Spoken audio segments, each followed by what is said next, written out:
ಮನಸ್ಸು ಅಂದರೆ ಏನು, ಹೇಗೆ ಅದನ್ನು ಕಂಟ್ರೋಲ್ ಮಾಡೋದು, ಈ ಮನಸ್ಸಿನ ಜಾಲದಿಂದ ಹೊರಬರೋದು ಹೇಗೆ, ನಮ್ಮ ಮೈಂಡ್ ಮೇಲೆ ನಾವು ಯಾವ ರೀತಿ ಕೆಲಸ ಮಾಡಬೇಕು, ಮನಸ್ಸನ್ನು ಅರ್ಥ ಮಾಡಿಕೊಳ್ಳೋದು ಹೇಗೆ, ಮನಸ್ಸು ಏನು, ಅದು ಹೇಗೆ ಕೆಲಸ ಮಾಡ್ತದೆ ಅಂತ ಅರ್ಥ ಮಾಡ್ಕೊಂಡ ಮೇಲೆ ಜೀವನದ ಬಹುದೊಡ್ಡ ಸಮಸ್ಯೆಯಿಂದ ನಾವು ಹೊರ ಬಂದಂಗಾಗತ್ತೆ. ನಮ್ಮ ಜೀವನದ ಏನೆಲ್ಲ ಬಹುದೊಡ್ಡ ಸಮಸ್ಯೆ ಇದೆ ಅದಕ್ಕೆಲ್ಲ ಮನಸ್ಸೇ ಕಾರಣ. ಮೈಂಡ್ ಕ್ರಿಯೇಟ್ ಮಾಡಿದ್ದು. ನಮ್ಮ ಎಲ್ಲ ತಲೆಬಿಸಿ, ಟೆನ್ಷನ್ನು, ಕಿರಿಕಿರಿ, ಅದಕ್ಕೆಲ್ಲ ಈ ಮನಸ್ಸೇ ಕಾರಣ. ನಮ್ಮ ಮನಸ್ಸಲ್ಲಿ ಏನು ವಿಚಾರ ನಡೀತಿದೆ ಅದೇ ನಮ್ಮನ್ನು ಅಶಾಂತ ಮಾಡ್ತಾ ಇದೆ. ಮನಸ್ಸನ್ನು ಸರಿಯಾಗಿ ಅರ್ಥ ಮಾಡಿಕೊಂಡ್ರೆ ವಿಚಾರದಿಂದ ಹೊರ ಬಂದು ನಾವು ಶಾಂತರಾಗ್ತೇವೆ. ಚಿಂತೆ, ತಲೆಬಿಸಿ, ಟೆನ್ಷನ್ನು ಅದರಿಂದ ಹೊರ ಬರ್ತೇವೆ. ಯಾಕೆಂದರೆ ಮನಸ್ಸೇ ಅಶಾಂತಿ, ಚಿಂತೆ, ಅಶಾಂತಿ ಹೆಸರೇ ಮನಸ್ಸು. ಮನಸ್ಸಿಂದ ಹೊರಗಡೆ ಬರೋ ಹೆಸರು ಶಾಂತಿ, ಆನಂದ. ಇಲ್ಲಿ ನಾವು ಭಗವದ್ಗೀತೆಯಲ್ಲಿ ಏನು ಹೇಳಿದ್ದಾರೆ, ಉಪನಿಷತ್ತಲ್ಲಿ ಏನು ಹೇಳಿದ್ದಾರೆ, ಓಶೋ ಏನು ಹೇಳಿದ್ದಾರೆ, ಕೃಷ್ಣಮೂರ್ತಿ ಏನು ಹೇಳಿದ್ದಾರೆ, ಇದ್ರ ಬಗ್ಗೆ ಏನು ಮಾತಾಡೋದು ಬೇಡ. ನಮ್ಮ ಹತ್ತಿರ ಮನಸ್ಸಿದೆ, ಅದನ್ನು ಅರ್ಥ ಮಾಡ್ಕೊಳ್ಳಿಕ್ಕೆ ಬೇರೆಯವರ ಸಹಾಯ ಬೇಡ. ಅರಿಯಲಿಕ್ಕೆ ನಮ್ಮ ಹತ್ರ ಮನಸ್ಸಿದೆ, ಅರ್ಥ ಮಾಡ್ಕೊಳ್ಳುವ ಶಕ್ತಿನೂ ಇದೆ. ನಾವು ಸಿಂಪಲ್ ಆಗಿ ಇದನ್ನು ಅರ್ಥ ಮಾಡ್ಕೊಳ್ಳಿಕ್ಕೆ ಒಂದು ಪ್ರಯತ್ನ ಮಾಡೋಣ. ದೊಡ್ಡ ದೊಡ್ಡ ಜ್ಞಾನ, ಗಾಳಿ ಮಾತು, ನಂಬಿಕೆ ಏನು ಬೇಡ, ಪ್ರಾಕ್ಟಿಕಲ್ ಆಗಿ ತಿಳ್ಕೊಳ್ಳೋಣ. ಇದನ್ನು ಮನಸ್ಸನ್ನು ಯಾವ ರೀತಿ ಅರ್ಥ ಮಾಡ್ಕೋಬೋದು ಅಂದರೆ, ನಾವೀಗ ರೋಡಲ್ಲಿ ನಡ್ಕೊಂಡು ಹೋಗ್ತಾ ಇರಬೇಕಾದ್ರೆ ಗೋಲ್ಡ್ ಥರ ಕಾಣೋಂಥದ್ದು ಏನೋ ಸಿಕ್ತು, ಅದನ್ನು ಎತ್ಕೊಂಡ್ವಿ, ಜೋಪಾನ ಮಾಡಿದ್ವಿ. ಯಾಕಂದರೆ ಬಂಗಾರ ಥರ ಕಾಣ್ತಾ ಇದೆ, ಬಂಗಾರ ಇರ್ಬೋದು ಅಂತ ನಾವು ನಂಬಿದ್ದೇವೆ. ಅದನ್ನು ಬಚ್ಚಿಟ್ಕೊಳ್ತೀವಿ, ಯಾಕಂದರೆ ಇದು ವ್ಯಾಲ್ಯೂಯೇಬಲ್ ಅಂತ. ಸ್ವಲ್ಪ ದಿವಸ ಆದಮೇಲೆ ನಮಗೆ ಗೊತ್ತಾಗುತ್ತೆ ಅದು ಬಂಗಾರ ಅಲ್ಲ, ಹಿತ್ತಾಡೋದು ಅಂತ. ಆವಾಗ ಏನು ಮಾಡ್ತೀವಿ ನಾವು? ಸುರಕ್ಷಿತವಾಗಿಡ್ತೀವ, ಜೋಪಾನ ಮಾಡ್ತೀವ? ಏನು ಮಾಡಲ್ಲ, ಬಿಸಾಡ್ತೀವಿ, ಬಿಡ್ತೀವಿ. ಅದ್ರ ಬಗ್ಗೆ ಜಾಸ್ತಿ ಚಿಂತೆ ಮಾಡಲ್ಲ. ಯಾಕಂದರೆ ನಮಗೆ ಅರ್ಥ ಆಗಿದೆ, ಅರಿವಿಗೆ ಬಂದಿದೆ ಅದು ಬಂಗಾರ ಅಲ್ಲ, ಹಿತ್ತಾಳೆ ಅಂತ, ಇದರಿಂದ ಏನೂ ಲಾಭ ಆಗಲ್ಲ ಅಂತ. ಇದೇ ರೀತಿ ನಾವು ನಮ್ಮ ಮನಸ್ಸು, ಅದರಲ್ಲಿರೋ ಯೋಚನೆನ ತುಂಬ ಬಲವಾಗಿ ಹಿಡಿದುಕೊಂಡು ಬಿಟ್ಟಿದ್ದೀವಿ. ಯಾಕೆಂದರೆ ನಮ್ಗೆ ಅನಿಸ್ತಾ ಇದೆ ಇದು ವ್ಯಾಲ್ಯೂಯೇಬಲ್ ಅಂತ, ಬಂಗಾರ ಅಂತ.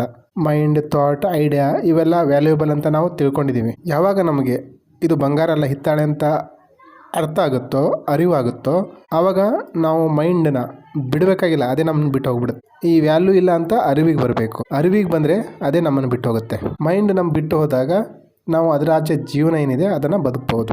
ಮೈಂಡನ್ನು ಅರ್ಥ ಮಾಡ್ಕೊಳ್ಬೇಕು ಅಂದರೆ ಮೈಂಡ್ ಒಳಗಡೆ ಪ್ರವೇಶ ಮಾಡಬೇಕು. ಮೈಂಡ್ ಅಂದರೆ ಏನು, ಮನಸ್ಸಂದರೆ ಏನು? ಎಲ್ಲ ವಿಚಾರಗಳ, ಭಾವನೆಗಳ ಒಂದು ಗುಚ್ಛ. ವಿಚಾರ ಅಂದರೆ ಈ ಶರೀರ ಸಹ ನಾನು ಅಂತ ಏನು ತಿಳ್ಕೊಂಡಿದ್ದೀವೋ ಅದು ಸಹ ವಿಚಾರನೇ, ಮಾನ್ಯತೆ, ಬೇರೆ ಏನಿಲ್ಲ.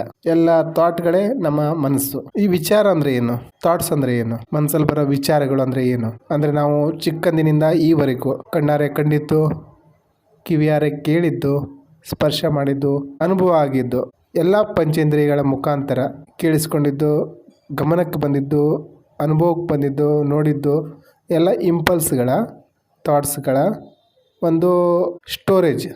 5 ಸೆನ್ಸ್ ಮುಖಾಂತರ ನಾವು ಸಂಸಾರನ ಅನುಭವ ಮಾಡಿದಾಗ ಅದು ಅನ್ಕಾನ್ಷಿಯಸ್ ಲೆವೆಲಲ್ಲಿ ಸಂಗ್ರಹ ಆಗುತ್ತೆ. ಅವು ನಷ್ಟ ಆಗಲ್ಲ, ಎಲ್ಲ ಇರ್ತವೆ. ಎಲ್ಲ ರೆಕಾರ್ಡು ಶಬ್ದದ ರೂಪದಲ್ಲಿ ಸಂಗ್ರಹ ಆಗಿರ್ತವೆ. ಸಂಗ್ರಹ ಆಗಿರುವಂಥವು ಹೊರಗಡೆ ಬರಲಿಕ್ಕೆ ಕಾಯ್ತಾ ಇರ್ತವೆ. ಅದೇ ನಮ್ಮನ್ನು ಕಾಡ್ತಾ ಇರ್ತವೆ. ಇವೇ ಯೋಚನೆಗಳು. ವಾಸ್ತವದಲ್ಲಿ ಈಗ ಅದಿಲ್ಲ. ಹಳೆಯ ಯಾವುದೋ ಕೆಟ್ಟ ಘಟನೆ, ಯಾವುದೋ ನೋವು, ದುಃಖ ನಮ್ಮನ್ನು ಕಾಡ್ತಾ ಇರ್ತದೆ. ಒಳ್ಳೇದು ವಿಚಾರ ಬಂದರೆ ವಾ ಅಂತೀವಿ, ನಕಾರಾತ್ಮಕ ಬಂದರೆ ಚಿಂತೆ, ದುಃಖ ಪಡ್ತಾ ಚಿಚಿ ಅಂತೀವಿ, ದಮನ ಮಾಡ್ತೀವಿ, ಜಡ್ಜ್ ಮಾಡ್ತೀವಿ, ಇದು ಬರಬಾರ್ದು, ಅದು ಒಳ್ಳೆಯದು, ಇದು ಕೆಟ್ಟೋದು ಅಂತ. ಮೈಂಡ್ ಯಾವ ರೀತಿ ಅಂದರೆ ಮಷಿನ್ ಥರ, ಒಳಗಡೆ ಏನು ತುಂಬ್ಕೊಂಡಿದ್ದೋ ಅದು ಹೊರಗಡೆ ಬರ್ತಾ ಇರ್ತವೆ ಆವಾಗವಾಗ. ನಾವು ಯಾಕೆ ಈ ಮೈಂಡಲ್ಲಿ ವಿಚಾರದಲ್ಲಿ ಸಿಕ್ಕಾಕೊಳ್ತೀವಿ ಅಂದರೆ ಅದು ಸತ್ಯ ಅಂತ ನಾವು ತಿಳ್ಕೊಂಡಿರ್ತೀವಿ. ನಮ್ಮ ಮೈಂಡ್ಗೆ ಗೊತ್ತಿಲ್ಲ ಓಡೋ ವಿಚಾರಗಳು ಅಸಲಿ ಅಲ್ಲ, ನಕಲಿ ಅಂತ. ಏನೋ ವಿಚಾರ ಬರಲಿ, ಅದರಿಂದ ಏನು ವ್ಯತ್ಯಾಸ ಆಗಲ್ಲ ಅಂತ ನಮ್ಮ ಮೈಂಡಿಗೆ ಗೊತ್ತಿಲ್ಲ. ನನಗೇನಾದರೂ ಆದರೆ, ನನ್ನ ಕುಟುಂಬಕ್ಕೇನಾದರೂ ಆದರೆ ಈ ರೀತಿ ಯೋಚನೆ ಮಾಡ್ತಾ ಇರುತ್ತೆ. ನಿಮಗೆ ನೀರಡಿಕೆ ಆದರೆ ನೀವು ನೀರು ನೀರು ನೀರು ನೀರು ಅಂತ ಹೇಳ್ತಾ ಇದ್ದರೆ, ಯೋಚನೆ ಮಾಡ್ತಾಯಿದ್ರೆ ದಾಹ ತೀರುತ್ತಾ? ತೀರಲ್ಲ, ನೀರು ಹೊರಗಡೆ ಇದೆ.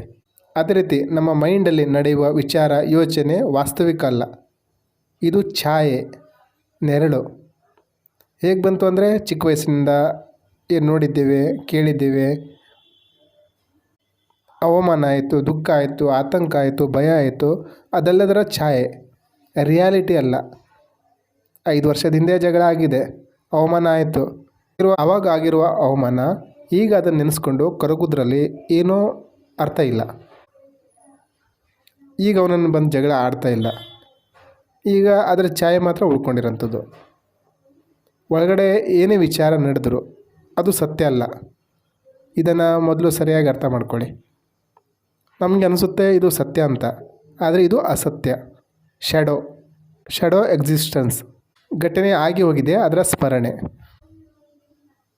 ಮೈಂಡಲ್ಲಿ ಏನೇ ವಿಚಾರ ನಡೀಲಿ, ನಮಗೇನು ಏನೂ ಇಲ್ಲ ಈ ಥರ ಅಂದಮೇಲೆ ಮೈಂಡ್ ತೊಂದರೆ ಮಾಡಲ್ಲ. ಯಾಕೆ ತೊಂದರೆ ಮಾಡಲ್ಲ, ಯಾಕೆ ಟೆನ್ಷನ್ ಆಗ್ತಾ ಇದೆ ಅಂದರೆ ನಾವು ಅದನ್ನು ಸತ್ಯ ಅಂತ ತಿಳ್ಕೊಂಡಿದ್ದೀವಿ. ಇದು ಸುಳ್ಳು ಅಂತ ನಿಮಗೆ ಅರ್ಥ ಆದರೆ ನೀವು ಮೈಂಡನ್ನ ಕಂಟ್ರೋಲ್ ಮಾಡೋ ಅವಶ್ಯಕತೆ ಇಲ್ಲ, ಮೈಂಡನ್ನ ಬಂದ್ ಮಾಡೋ ಅವಶ್ಯಕತೆ ಏನಿಲ್ಲ. ಮೈಂಡ್ ಕಂಟ್ರೋಲ್ ಮಾಡಬೇಕು, ಈ ಮಾತೇ ತಪ್ಪು. ಮೈಂಡ್ ಅನ್ನೋದು ಏನಿಲ್ಲ ಅಲ್ಲಿ, ಸುಳ್ಳು ಛಾಯೆ. ಏನು ಕಂಟ್ರೋಲ್ ಮಾಡ್ತೀರಾ? ಏನು ತೊಂದರೆ ಮಾಡ್ತದೆ ನಿಮಗೆ? ಮೈಂಡಲ್ಲಿ ಏನೇ ವಿಚಾರ ನಡೆದ್ರು ಅದು ಹಳಸಿ ಹೋದ ವಿಚಾರ, ಹೊಸ ವಿಚಾರ ಅಲ್ಲ. ನೀವು ಯಾವಾಗೋ ನೋಡಿರೋದಂಥ, ಕೇಳಿರೋದಂಥ, ಅನುಭವ ಆಗದೇ ಇರುವಂಥ ವಿಚಾರದ ಬಗ್ಗೆ ನಾವು ಮಾತಾಡಲ್ಲ ಅಲ್ವಾ? ಮೈಂಡು ಹಾಗೆ. ನಿಮಗೆ ಕುದುರೆ ಅಂದರೆ ನಿಮಗೆ ಒಂದು ವಿಚಾರ ಬರುತ್ತೆ ಈ ರೀತಿ ಅಂತ, 4 ಕಾಲು ಬಾಲ, ಈ ರೀತಿ ನಿಮಗೆ ಒಂದು ರೂಪ ಸಿಗುತ್ತೆ. ಅದೇ ಸುಪಟ್ ಅನ್ನೋ ಪ್ರಾಣಿ ಇದೆ ಅಂದರೆ ನಿಮಗೇನಾದರೂ ಯೋಚನೆ ಬರುತ್ತಾ? ಬರಲ್ಲ. ಯಾಕಂದರೆ ಅದನ್ನು ನೀವು ನೋಡಿಲ್ಲ ಅಂದಮೇಲೆ ನೀವು ಅದನ್ನು ಯೋಚಿಸ್ಲಿಕ್ಕೂ ನಿಮ್ಮ ಕೈಲಿ ಆಗಲ್ಲ. ಅರ್ಥ ಆಯ್ತಾ? ಮೈಂಡ್ ಅಂದರೆ ನಾವೇನು ನೋಡಿದ್ದೀವೋ, ಅನುಭವಿಸಿದ್ದೀವೋ, ಕೇಳಿದ್ದೀವೋ ಅದರ ಹಳೆಯ ರೆಕಾರ್ಡರ್. ಅದರಲ್ಲಿ ಹೊಸದೇನು ಬರಲ್ಲ.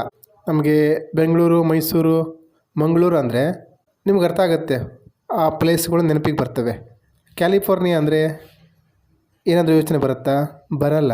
ಯಾಕೆ ಹೇಳಿ? ಅದನ್ನು ನೀವು ನೋಡಿಲ್ಲ. ಇದರಿಂದ ಅರ್ಥ ಮಾಡ್ಕೊಳ್ಬೇಕಾದ ವಿಚಾರ ಏನು ಅಂದರೆ, ಮನಸ್ಸು ಹಳಸಿದ ವಿಚಾರಗಳ ಒಂದು ರೆಕಾರ್ಡರ್. ಮನಸ್ಸು ನೋಡದೇ ಇರೋ, ಕೇಳದೇ ಇರೋ, ಅನುಭವಿಸ್ತಿರೋ ಅದ್ರ ಬಗ್ಗೆ ಏನೂ ಯೋಚನೆ ಮಾಡಲಿಕ್ಕೆ ಆಗಲ್ಲ, ಅದಕ್ಕೆ ಸಾಧ್ಯ ಆಗಲ್ಲ. ಮೈಂಡ್ ಅಂದರೆ ಪೂರ್ವ ಅನುಭವದ ಧಾರಣೆ, ಶೆಡೋ ಛಾಯೆ, ಇದು ವಾಸ್ತವ ಅಲ್ಲ. ಆದ್ದರಿಂದ ಮೈಂಡ್ ಬಗ್ಗೆ ಜಾಸ್ತಿ ತಲೆ ಕೆಡಿಸ್ಕೊಬೇಡಿ, ತಲೆ ಕೆಡಿಸ್ಕೊಳ್ಳೋ ಅವಶ್ಯಕತೆಯೂ ಇಲ್ಲ. ಇಷ್ಟು ನಿಮ್ಗೆ ಅರಿವಾದರೆ ಸಾಕು. ಏನೇ ವಿಚಾರ ಬರಲಿ ಅದರಿಂದ ಏನೂ ವ್ಯತ್ಯಾಸ ಆಗಲ್ಲ. ಕಂಟ್ರೋಲ್ ಮಾಡುವ ಅವಶ್ಯಕತೆಯೂ ಇಲ್ಲ. ಕಂಟ್ರೋಲ್ ಮಾಡಲಿಕ್ಕೆ ಏನಾದರೂ ಒಂದು ಸತ್ಯ ಇರಬೇಕು, ಅಲ್ಲಿ ಏನೂ ಇಲ್ವಲ್ಲ, ಸುಳ್ಳು. ಅದು ನಮ್ಮ ಒಂದು ಛಾಯೆ, ನೆರಳು. ಅದನ್ನೇನು ಕಂಟ್ರೋಲ್ ಮಾಡ್ತೀರಾ? ಛಾಯೆ ಏನು ನಿಮ್ಗೆ ತೊಂದರೆ ಕೊಡುತ್ತೆ? ವಿಚಾರ ಬರ್ತದೆಯಾ? ಬರಲಿ, ಇರಲಿ, ಹೋದ್ರೆ ಹೋಗಲಿ. ಅದ್ರ ಬಗ್ಗೆ ಯಾಕೆ ಅಷ್ಟೊಂದು ತಲೆ ಕೆಡಿಸ್ಕೊಳ್ತಾ ಇದ್ದೀರಾ? ನೀವು ಅಂದ್ಕೊಂಡಿರೋಂಥದ್ದು ಏನೂ ಆಗಲ್ಲ, ಅವು ವಿಚಾರ ಮಾತ್ರ, ಅವಕ್ಕಷ್ಟು ಶಕ್ತಿ ಇಲ್ಲ. ಈ ರೀತಿ ನಿಮಗೊಂದು ಅರಿವಿಗೆ ಬಂದರೆ, ಈ ರೀತಿ ನೀವಿದ್ದಾಗ ಮನಸ್ಸಿನ ಧ್ಯಾನ ಹಿಂದೆ ಸರಿತದೆ. ಮುಂಚೆ ನೀವು ಇದು ಬಂಗಾರ ಅಂತ ಅಂದ್ಕೊಂಡಿದ್ರಿ, ಈಗ ನಿಮಗೆ ಅರ್ಥ ಆಗಿದೆ ಇದು ಹಿತ್ತಾಳೆ ಅಂತ. ಈಗ ನಿಮ್ಮ ಧ್ಯಾನ ಮೈಂಡ್ ಹತ್ರ ಹೋಗಲ್ಲ, ಯಾಕಂದ್ರೆ ಅದಕ್ಕೆ ವ್ಯಾಲ್ಯೂ ಕೊಡಲ್ಲ. ಯಾವಾಗ ನೀವು ವ್ಯಾಲ್ಯೂ ಕೊಡಲ್ವೋ, ಬೆಲೆ ಕೊಡಲ್ವೋ, ಅವು ತನ್ನಿಂತಾನೇ ಶಾಂತ ಆಗುತ್ತೆ. ಯೋಚನೆಗಳಿಗೆ ಶಕ್ತಿ ಕೊಟ್ಟಾಗ ಅವು ಓಡ್ತಾ ಇರ್ತವೆ, ವ್ಯಾಲ್ಯೂ ಕೊಟ್ಟಾಗ ಓಡ್ತವೆ, ನಡೀತದೆ. ನಮ್ಮ ಧ್ಯಾನದಿಂದ, ಶಕ್ತಿಯಿಂದ ಮೈಂಡ್ ಓಡ್ತಾ ಇದೆ. ಶಕ್ತಿ ಕೊಟ್ಟಿಲ್ಲ ಅಂದರೆ ಅವು ಓಡಲ್ಲ.